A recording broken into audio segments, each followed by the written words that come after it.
Olá, bem-vindo, bem-vinda a mais um LanaCast, esse LanaCast especial do mês do homem, mais ou menos, né? Dia do Homem, dia 15 de julho, e a gente quis trazer esse mês alguns médicos, referências, para falar um pouquinho com a gente, trazer informação de qualidade, inspirar com as suas histórias, né, de vida, de trabalho. Então, hoje eu estou muito feliz em receber um médico aqui que eu conheço há pouquíssimo tempo, mas a gente bateu papo acho que umas 2 ou 3 vezes e é de um conhecimento técnico muito legal, empresário, uma visão maravilhosa de negócio e eu acho que é uma inspiração mesmo para os médicos que vão assistir esse LanaCast. Doutor Gastão, que honra te receber, muito, muito obrigada. Eu já te agradeci antes de começar, mas eu quero que você saiba que é de coração. Obrigada pelo seu tempo e pela generosidade. A gente se conhece há tão pouco tempo e eu já aprendi bastante com você. Obrigada por ter aceitado vir aqui. Obrigado pelo convite, Lana. Na verdade, eu acho que até eu que aprendi mais do que você. Eu acho que você me abre bastante a cabeça. A gente, né, acho que só aquele papo rapidinho de 15, 20 minutos que nós vivemos há um tempo atrás já foi, para mim, já abriu bastante a minha cabeça, mais do que eu queria. Ai, que sensacional. Fico muito feliz, né? Porque, afinal, eu não acho que eu não comentei isso com você, mas o nosso propósito aqui na empresa é realmente ser útil para as pessoas que passam por nós, né? Cliente ou não. E ouvir isso é muito bom, porque estamos chegando onde a gente quer, né? Temos utilidade. Mas hoje eu quero saber de você, doutor. Eu quero saber da sua história, da ginecologia, dos tratamentos que você faz aí no consultório. Quero começar do começo, perguntando duas coisas. Como é que você escolheu a ginecologia? E se quando você se formou, você era aquele médico de convênio que começou a atender no plantão? Fala um pouco de você. Queremos te conhecer, queremos saber tudo. Legal. Bom, na verdade, na faculdade de medicina, eu já queria, sempre pensei em fazer cirurgia, sempre uma especialidade cirúrgica. Gostei de cirurgia geral, gostei de neurocirurgia, gostei de ortopedia, gostei de cirurgia cardíaca, quase caminhei para cirurgia cardíaca. Mas assim, o tipo de paciente que não me atraiu muito naquele período. Meu pai é ginecologista e obstetra, então eu estava no finalzinho da faculdade, já do quarto para o quinto ano, e existia uma pressão, né? Pô, teu pai é ginecologista, obstetra, por que você não faz um plantão na obstetrícia para ver como é que é a especialidade? A gente tem, às vezes, um certo bloqueio, uma certa resistência a fazer a mesma coisa que o pai, de ter uma influência assim. Eu falei, mas vou testar. Meus amigos estavam fazendo já, então vamos testar. Testei e adorei. Já pensei em fazer, a partir dos primeiros plantões, 2, 3 plantões, eu pensei, não, é isso aqui que eu quero mesmo, né? Então, tratar gestante, tratar parto, tratar, né, o bebê no início da vida me apaixonou mais ainda do que eu já tinha pelas outras especialidades cirúrgicas. E, enfim, a partir daí fiz a residência, gosto de gostava de cirurgia, né? Então é, tive uma tendência a fazer cirurgia ginecológica. Hoje eu mantenho fazendo cirurgia ginecológica e obstetrícia. Além disso, os plantões, né, o início da vida, a gente quase que atira para tudo quanto é lado, então a gente faz posto de saúde, plantão de maternidade, eu fiz o plantão de clínico geral, né, então foi o meu primeiro emprego, na verdade, e depois, com o tempo, a gente vai realmente exercendo a especialidade, exercendo no meu caso, a obstetrícia e a cirurgia ginecológica, e eu fui deixando devagarzinho. Então, hoje, basicamente, eu tenho meu consultório, minha clínica, e eu dou aula na faculdade. Ainda separo um dia da semana, que é quinta-feira de tarde, então hoje, daqui a pouco, eu vou para lá e vou ficar o resto da tarde lá. E acho que isso é que deixa a gente apaixonado por aquilo que a gente faz, né? Com certeza. E deixa eu te perguntar uma coisa, doutor. Você foi atender no consultório do seu pai ou você montou a sua clínica depois? Não, eu comecei com meu pai. Na verdade, ele também já tinha uma clínica, né, onde tinham outras especialidades e a gente começou juntos lá, né? Eu comecei meu trabalho na minha cidade aqui junto com meu pai. E depois de uns 6, 8 anos, eu acabei saindo de lá porque eu queria montar um lugar só com ginecologistas, né? E a gente já tinha um grupo que estava cada um na sua clínica querendo ir para um lugar em comum e a gente acabou montando a minha clínica. E a minha, nossa, hoje, né? Eu não acho que nada a gente faz sozinho. E o meu pai, depois de um tempo, a clínica dele, como eram outros médicos mais antigos, eles foram se aposentando, parando de trabalhar, e acabou sobrando só meu pai e um reumatologista, que no final das contas vieram para a nossa clínica aqui também. Então hoje ele trabalha comigo, né? E a gente, né, inclusive ele, na sala dele, foi a sala que eu montei para mim, e ele ficou na minha sala, acabei montando uma outra sala para mim agora, na clínica mesmo. Que sensacional, que história show de bola. E me fala uma coisa, doutor Gastão. Seu pai vem já de médico, você dá aula na faculdade. Que diferença você vê da ginecologia que o seu pai exercia para a ginecologia que você exerce hoje, que você ensina para os seus alunos? Por que que eu estou te perguntando isso? Tudo mudou, o mundo mudou, a medicina mudou, a tecnologia, tudo mudou. O que que você vê de maior diferença? Porque eu não vejo que o mesmo atendimento que se prestava antigamente, que tinha uma secretária que atendia o telefone, marcava consulta, não dá mais para ser a mesma coisa. Você vê isso no seu dia a dia? E sobre as patologias, assim, o que que você acha que mudou?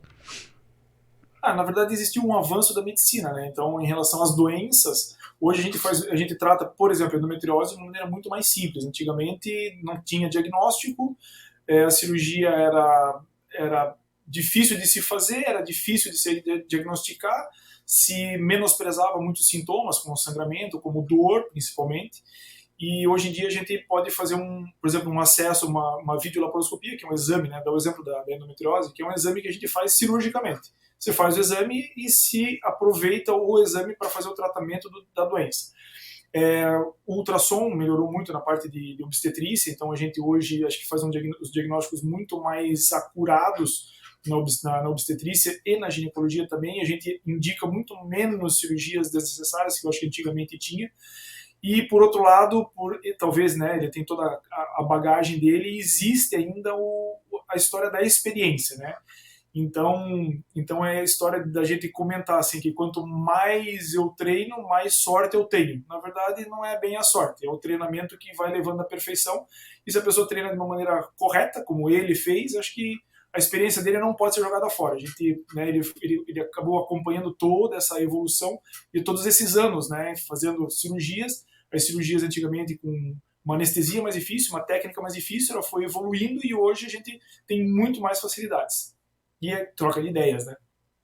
Eu acho que o que você disse, doutor, é muito importante, né? Porque às vezes eu vi uma vez uma paciente falando, uma amiga, que não queria passar num médico porque ele devia estar obsoleto e tal.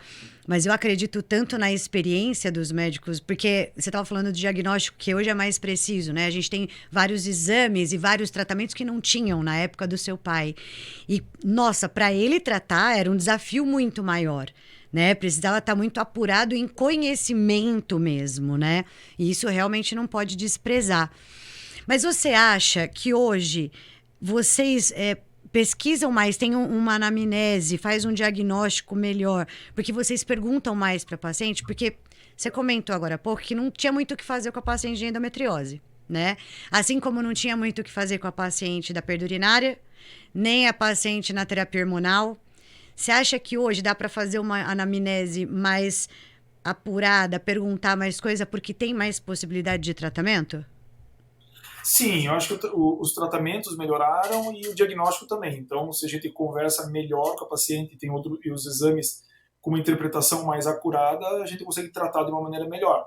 Você falou da reposição hormonal ou da menopausa, né? Então, hoje em dia, a gente tem um conhecimento em relação a possíveis doenças que podem melhorar ou que podem piorar com uma reposição hormonal, e dessa maneira você, além de orientar melhor a mulher, fazer um melhor tratamento, né? Além da orientação, que tem mulheres que não querem fazer reposição hormonal, e a gente tem que orientar com relação aos riscos que ela corre por não fazer. Da mesma maneira, a mulher que quer fazer reposição hormonal, o que deseja, o que tem sintoma, a gente tem que orientar em relação aos riscos, por exemplo, que ela vai ter a partir do momento que ela começar o tratamento.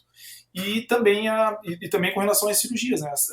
Hoje a gente tem uma tecnologia muito melhor, muito mais fácil. Hoje mesmo eu fiz uma paciente, você falou da experiência, né? Era uma paciente do meu pai, e onde ele internou a paciente, ela tinha uma doença hipertensiva, então estava internada já por hipertensão, e a gente conseguiu, digamos assim, ganhar uma semana. Talvez há alguns anos atrás, essa paciente teria ganhado o bebê há uma semana atrás, o que talvez mudaria, o bebê talvez poderia ficar na UTI 10, 15 dias. Esse bebê ele nasceu hoje e ficou com a mãe. ficou com a mãe, já mamando, ela já melhorou da pressão assim, que terminou a cesariana, e foi super bem. Sensacional. Em se falando em tecnologia, divulgação, você veio já da ginecologia, que vai para o consultório, ultrassom e tal. Quais as patologias que você mais trata no seu consultório hoje? E o que o avanço da medicina, as tecnologias que entraram na ginecologia conseguem te ajudar no seu dia a dia? Para até evitar a cirurgia, como você disse agora há pouco. Bom, na verdade, o que a gente no consultório, minha agenda basicamente é a agenda de ginecologia e obstetrícia, né? Então a gente tem as mulheres que fazem reposição hormonal, as mulheres que têm doenças que necessitam de cirurgia, como cirurgia no útero, incontinência urinária, videolaparoscopia, cirurgias estéticas, de estética íntima, que a gente pode fazer também. Hoje em dia a gente pode fazer estética íntima no consultório com anestesia local, sem uma necessidade de internar no hospital. E praticamente quase metade da minha agenda é de obstetrícia, então são as grávidas que a gente faz ultrassom, faz o acompanhamento de pré-natal e com a orientação, o rastreamento das doenças. E dentro do consultório também a gente tem hoje, né, dentro da clínica, né, nós temos hoje uma médica que faz a parte de gestação de alto risco, então são as mulheres que têm diabetes, que têm hipertensão, que precisam de acompanhamento mais de perto. A gente tem uma fisioterapeuta também que faz o tratamento estético, né, que faz fisioterapia dermatofuncional, que a gente também encaminha, faz o cuidado pré e pós-operatório das grávidas, né, das pacientes pré e pós-operatórias, tratando, diminuindo o risco de edemas, de linfedemas pós-operatórios também. Então a gente tem uma equipe que está se completando, né? Ela está melhorando a cada mês, a cada ano que passa. Que sensacional. E você, como empresário agora, doutor, você foi fazer a sua clínica, se juntou com outros médicos, teve uma visão empreendedora, né? Porque eu acho que existe um lado romântico da medicina que vocês, não sei você, mas no geral os médicos não gostam de falar que estão de férias, ou têm vida, ou vão para academia e tal. Tá mudando um pouquinho isso, mas ainda tem muito, né? Como é que foi essa... Não é uma transição. Como é que foi agregar essa visão empresarial da sua clínica, da sua sociedade com os seus colegas? Estou te perguntando isso porque a maior parte dos médicos que eu conheço não tem essa visão empresarial. E aí se sentem mal de tirar férias, se sentem mal de falar que vão descansar, não tem qualidade de vida e pedem isso para o paciente. Mas para que o médico tenha, ele tem que ter a visão empreendedora. Como é que foi isso para você? Bom, na verdade, desde o início, acho que ser empreendedor, acho que a gente não consegue fazer sozinho. Então, você precisa de pessoas, né? Então, desde o início, um dos pontos é justamente esse. Eu quero tirar férias, ou preciso tirar férias, né? A gente tem família, tem esposa, tem filho. Então, o filho tem uma demanda também. A minha agora já está morando fora. De vez em quando, meu pai vem me visitar, vamos visitar. E eu precisava ter pessoas também que pudessem me deixar tranquilo para eu poder viajar. Então, se eu viajo, eu fico 10 dias fora e tiver alguma emergência e a paciente precisar do nosso atendimento, ela vai ter o atendimento de algum dos meus pares aqui na clínica. E, bom, mas enfim, com relação acho que essa virada, isso aconteceu lá no começo, quando a gente não queria deixar de atender, por exemplo, o SUS, melhorar o nível de atendimento, você poder gastar um pouquinho mais de tempo com a paciente, para isso você precisa ter o teu consultório e o teu lugar. E essas outras pessoas, outros médicos, né, a nossa fisioterapeuta, ela acabou, né, vieram junto para agregar, melhorar, né, o atendimento, melhorar o serviço como um todo. Porque quando você coloca uma físio, coloca outras especialidades, a gente está se falando muito sobre uma medicina integrativa, uma ginecologia integrativa, né? Para reunir todas as especialidades para cuidar da mulher. Eu sei que aí você também tem um administrador na clínica, que eu achei muito bacana, porque essa história de não dá para fazer tudo sozinha, a sua especialidade é atender, precisa de alguém para fazer a gestão. Quando que vocês entenderam que precisava de alguém para fazer essa gestão?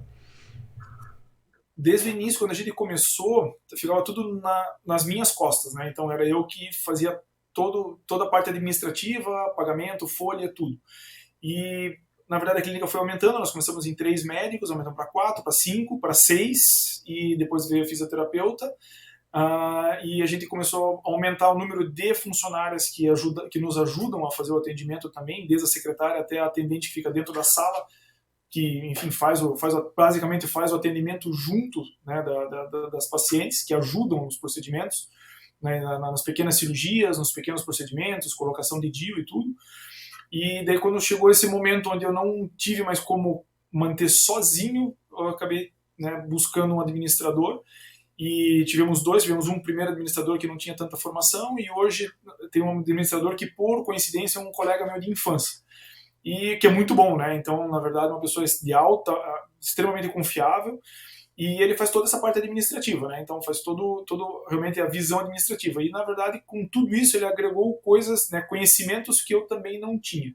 Então, acho que toda essa visão de ser empreendedor, acho que a gente tem que ter uma noção básica, né, de administração, de gestão, de jurídico, né? Lógico, eu não sou nem advogado, nem gestor e nem administrador. Eu preciso dessas pessoas para contribuírem para a clínica poder crescer. Tem que pensar, vamos crescer, como é que a gente vai fazer? A ideia é minha, mas eu preciso do gestor, preciso do administrador e preciso do advogado também, contabilidade, enfim. Você precisa saber como que você vai caminhar, né, nesse trilho, e você vai ter que ter pessoas que vão te ajudar nesse sentido. Não, e isso que você falou é super importante, doutor Gastão, porque eu vejo muitos médicos falando assim, eu não quero gastar com marketing, eu não quero gastar com um advogado, eu não quero gastar, mas não é gastar. Quando você quer crescer, você precisa investir, e investir em várias áreas, né? Porque é uma empresa. E uma empresa, ela tem minimamente aí 4 áreas. Não dá, e cada um tem que ser bom no que faz. O que eu sempre sugiro para os meus clientes é assim, ou você vai aprender e vai fazer, ou vai contratar alguém para fazer para você. Mas mesmo assim, você não pode largar, porque a empresa é sua, tem que ser a sua cara, né? Com certeza, a empresa, acho que o médico que é a cara da empresa, e da mesma maneira, né, a tua secretária, o teu primeiro atendimento, primeiro contato com a empresa é a linha de frente. No nosso caso, a nossa secretária é a nossa página da internet, é o Instagram, é aquilo que vai trazer as pacientes mais para perto. Você comentou antes com relação ao médico tirar férias, ou ir para academia. Eu acho que isso mudou muito com o Instagram, né? Então, acho que os médicos que eu conheço quase todos têm. Eu, pelo menos, posto muita coisa na academia, e um monte de gente, né? Tenho pacientes minhas que me encontram na academia, eu vou quase todos os dias na academia. Eu acho que é dar o exemplo de cuidar da vida, enfim, de se preservar, de se cuidar mesmo. Acho que é importante para todo mundo, e acho que o médico, como um maior conhecedor nessa área, acho que tem que dar o exemplo também. E é aquilo, né, doutor Gastão? O conselho ajuda, exemplo arrasta. Quando você mostra, as pessoas seguem, né? Não porque, nossa, é uma mega liderança, mas não. Você é um médico, você tem o poder de convencer pelo exemplo, né? De mostrar. Isso é muito legal. Inspirar mesmo outras pessoas a seguirem o caminho, né? Eu acho isso incrível. E deixa eu te falar uma coisa. Deixa eu falar, não, né? Deixa eu perguntar. Quais foram os benefícios que você acha que as suas pacientes tiveram em 2 situações? Nessa de você acompanhar o avanço da medicina, tá? Porque, com essas tecnologias, além do ultrassom, que você falou de estética íntima, que parece que é uma coisa supérflua, mas não é, incomoda muitas mulheres, a sua região íntima, né? O que as mulheres ganharam com isso e no ponto de vista que você colocou parceiros para trabalhar de administradores e começou a fazer uma gestão do seu negócio. O que as pacientes ganharam com isso? Sim, um primeiro ponto de tecnologia, acho que toda a tecnologia ela vem para agregar. Eu acho que desde um ultrassom com uma melhor resolução e um menor erro de diagnóstico ajuda para várias situações, desde a mulher grávida até a mulher que tem um sangramento fisiológico, um sangramento funcional, um sangramento hormonal. Isso tranquiliza muito, inclusive o médico fica mais tranquilo no sentido de fazer um tratamento mais assertivo. E o fato de ter mais pessoas que agregaram, né, ao nosso trabalho aqui na clínica, no sentido de não desamparar a mulher, né, a paciente. Então, eu acho que hoje, muitas mulheres, às vezes, digamos, precisam, às vezes, de só uma avaliação por conta de uma infecção simples, que é só examinar, fazer a anamnese e fazer um tratamento. E, às vezes, eu não estou disponível, ou um sócio não está disponível e eu atendo. E, então, acho que essa mulher ela não precisa ir numa emergência se é uma coisa relativamente simples de se tratar. Deixa emergência para quem realmente precisa de uma emergência. Né? Eu acho que agrega bastante coisa assim, nesse sentido. Tá. E no sentido administrativo, de você ter começado a fazer a gestão mesmo do seu negócio, enxergar como empresário a sua clínica. O que as pacientes ganharam com isso?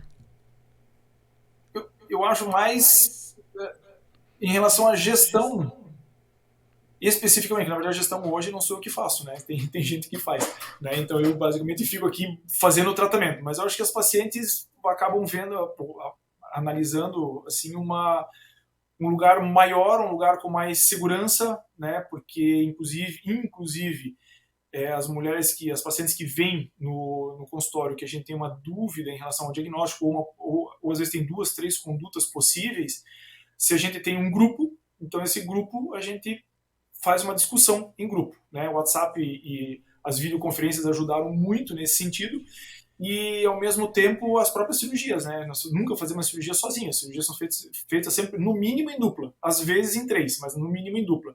E, na hora da cirurgia, a gente também tira as dúvidas, né, um do outro, né? Um tem mais experiência do que o outro num determinado procedimento. Eu tenho mais em alguns, né? Os meus sócios mais em outros. E a gente acaba fazendo todos juntos de uma maneira para melhorar o resultado para a paciente. Olha que bacana, né? Tira o melhor de cada um para melhorar o resultado da paciente. Sensacional. Agora você, doutor Gastão, o que para você mudou acompanhar o avanço da medicina com as tecnologias, você e sua vida particular, e ter colocado alguém para fazer a gestão da sua clínica? O que melhorou na sua vida? Sobra muito mais tempo, né? Talvez, eu lembro que quando era eu que fazia a gestão sozinho, eu gastava talvez mais 1 a 2 horas por dia a mais do meu trabalho, só para fazer essa parte de gestão, para fazer análise de planilha e tudo. Então hoje tem alguém que consegue fazer toda essa análise e nos entregar aqui um resumo. E esse resumo você resolve em 15 minutos por semana, por exemplo. Então acho que o principal foi o tempo. Eu acho que o nosso tempo também gasta, né? Então se a gente gasta muito tempo trabalhando fora do meio médico e de ciência, você acaba deixando, enfim, é mais tempo para estudar, é mais tempo para a família também, né? Afinal de contas, a gente não trabalha 24 horas por dia, a gente tem que trabalhar, enfim, eu acho que até 12 no máximo. Nossa, concordo plenamente. E você falou, doutor Gastão, do tempo. O tempo é a coisa mais rara que a gente tem, né? Porque ele não vai voltar. Mais preciosa. Então, nossa, coisa mais preciosa, ter tempo para a família, ter tempo para você, para ir para academia, ou para não fazer nada. Que também a gente está numa fase, eu não sei se você vê isso com as suas pacientes, mas ficar ocupado o tempo inteiro parece que é bonito, né? Não é. Mas não é, né? O que isso pode causar na nossa saúde? Aproveitando para perguntar isso, porque parece que é bonito ficar ocupado o tempo todo. Eu tenho esse problema, inclusive. Eu acho que a gente não deve. Acho que só ficar ocupado o tempo todo vai te deixar só mais estressado, depois vai aumentar a pressão, aí a pessoa acaba comendo errado, aí come muito doce, aí aumenta a resistência à insulina. Acho que existe uma cascata de coisas ruins que acontecem nesse sentido. E até aproveitando a ideia do dia do homem, né, eu acho que o homem tem a capacidade de não fazer nada. É aquela história que a mulher pergunta: o que você está fazendo? Nada. Mas você está sentado, não estou fazendo nada. Então acho que o homem tem uma capacidade na cabeça de uma caixinha do nada que você fica pensando só em nada. Não faz nada, você não pensa em nada. Assim, televisão sem nem prestar atenção na televisão. Você sabe que eu já ouvi isso de vários homens em vários lugares. E eu tenho muita dificuldade para entender o que é essa caixa do nada, porque na minha vida não existe negócio de nada. Não tem nada. Na minha cabeça sempre tem alguma coisa. Eu acho isso incrível. Mas, enfim. Que a mulher acho que não tem essa caixinha do nada. A mulher sempre está preocupada com filho, com alguém, com doença, com pai, com mãe. E o homem acho que tem consegue se separar essa parte e ficar realmente sem fazer nada. Por isso que eu acho que é mais fácil encontrar um homem que gosta de pescar do que uma mulher. O homem às vezes não sabe para pescar em si, Saca pescar para não pensar em nada, para ficar ali sem fazer nada. É impressionante. Eu não consigo entender. A mulher, eu acho que não tem mesmo, né? Porque como é que a pessoa consegue fazer nada? Eu, quando eu não tô fazendo nada, eu tô vendo um filme e fazendo quebra-cabeça no celular. Pra não fazer nada, nada, nada. Ou tô lendo um livro. Impressionante. Deixa eu te perguntar uma coisa, antes da gente finalizar, que já me mostraram a hora aqui. Sobre saúde, doutor Gastão, o que você tem hoje de 3 dicas que você acha que é crucial, que as mulheres precisam saber? Que é importantíssimo, que não, de repente não é uma coisa tão comum, falada, mas você vê muito no seu consultório. 3 dicas para a saúde da mulher que você acha que é imprescindível. Eu acho que existem 3 situações que não dá para viver bem sem essas 3 situações. Acho que a primeira é dormir bem, a segunda é fazer pelo menos meia hora de atividade física todos os dias, e a terceira é se alimentar adequadamente. Então a gente vê assim que muitas pessoas não dormem legal e daí você não consegue fazer nada além disso, né? Então você não vai dormir bem, você vai acabar não conseguindo fazer atividade física, se estressando, vai se alimentar mal e isso vai levar a uma cascata de coisas ruins, né? Acho que se a gente consegue dormir de uma maneira adequada e fazer uma atividade física, eu acho que a gente acaba levando, vai aprendendo com a dieta, vai aprendendo os momentos certos, o tipo de alimento que vai te fazer bem antes da atividade física, depois da atividade física, perto de dormir, logo que acorda, e cada situação vai te levar para um caminho melhor. É muito legal isso, doutor Gastão. E assim, quando a gente é mais jovem, a gente ouve, faz atividade física e parece que é coisa só para aquela galera que quer ficar forte na academia, mas não é, né? Porque a gente precisa dos músculos para nos manter de pé quando a gente tá lá na frente. E se a gente não plantar agora o músculo, a gente não vai chegar com ele lá, né? Verdade. Eu até li um artigo, escutei, na verdade, um comentário sobre um artigo agora nesse final de semana. É que depois dos 60 anos de idade, a atividade física muda a maneira de envelhecer. Ou seja, se você fizer muita atividade física até os 40, 50, tudo bem. Você fez atividade física, você fez um recrutamento de músculo. Mas depois dos 60, isso muda o teu envelhecimento. Então, quer dizer, uma pessoa que tem 80 anos de idade e que nunca fez atividade física, se ela começar a fazer, seja pouco, lógico, ela não vai fazer uma atividade física como se tivesse 20, mas ela fazer uma atividade física razoável para a sua idade, ela vai melhorar o envelhecimento dali para frente. Né? Então, e se a gente conseguir fazer isso antes dos 60, é melhor ainda. Nossa, sensacional. Obrigada. Mas calma, tem mais uma, não é obrigada, não. Eu queria te pedir 3 dicas. É que a pessoa se empolga que eu comecei. Eu sempre fiz atividade física. E agora eu voltei. Só que tem semana que eu não quero. Eu tava até falando com a consciência Mari. Tá tudo bem também. Porque a atividade física é pro resto da vida. Não é pra dar um sprint agora e falar, o ano que vem não tem que fazer nada. Tem que fazer o resto da vida, né? Não é Sim. fazer agora para me livrei depois. Mas, enfim, como empresário, médico e empresário, 3 dicas que você daria para os médicos que estão nos assistindo, que, assim, se você soubesse disso antes, seu caminho teria sido mais curto como empresário médico. 3 dicas. Eu acho que uma primeira é começar. Né? Eu acho que se a gente não começar, não der um primeiro passo, né, tudo começa com o primeiro passo. Então, se você vai querer fazer investimentos, você tem que fazer um primeiro investimento e fazer uma análise. O investimento foi ruim, não é deixar de fazer. Não, o investimento foi ruim, então vamos tentar fazer um outro melhor. Ou vamos aprender onde a gente errou para fazer eu conseguir aprimorar, melhorar, crescer. Com relação a... Essa seria uma dica, eu acho que seria um primeiro passo. Acho que uma segunda situação seria fazer um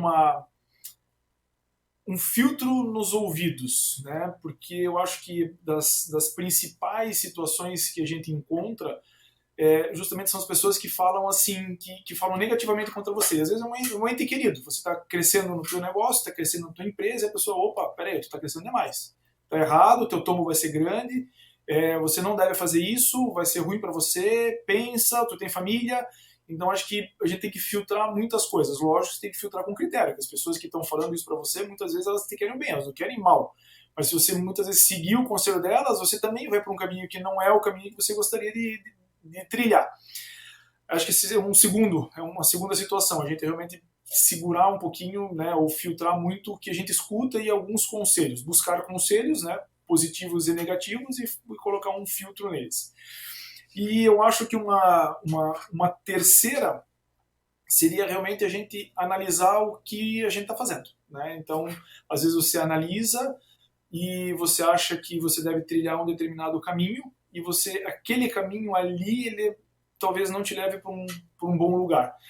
E para isso você precisa de pessoas, né? Então acho que um primeiro ponto um primeiro ponto é começar, o segundo ponto é escutar e filtrar o que você tem para aprender, e o terceiro ponto é encontrar pessoas que vão te ajudar a trilhar um caminho com um fim comum positivo.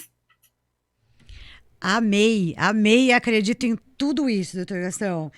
Eu costumo falar, eu não, né? Na verdade, o Napoleão Hill, que você já deve ter lido alguma coisa dele, que estudou as maiores riquezas dos Estados Unidos, ele fala que nós somos a média das 5 pessoas com as quais a gente mais convive, né? Que o ideal é que a gente sempre seja o mais desinteligente da mesa, para que a gente aprenda com as pessoas e para crescer. Adorei. Doutor Gastão, eu só tenho que agradecer demais a sua participação. Passou meia hora aqui que eu nem vi passar. Vamos fazer mais papos desse. Obrigada demais por compartilhar seu conhecimento, por nos doar aqui o seu tempo, que é tão precioso. E adorei te conhecer e adorei esse papo. Tenho certeza que a gente vai se ver em breve. Obrigada demais por estar aqui, viu? Obrigado a você, Helena. Também fiquei muito feliz desse convite e gostei bastante de conversar esse papo assim. E um dia a gente vai se encontrar, então, inclusive pessoalmente. E só falamos por telefone por aqui mesmo.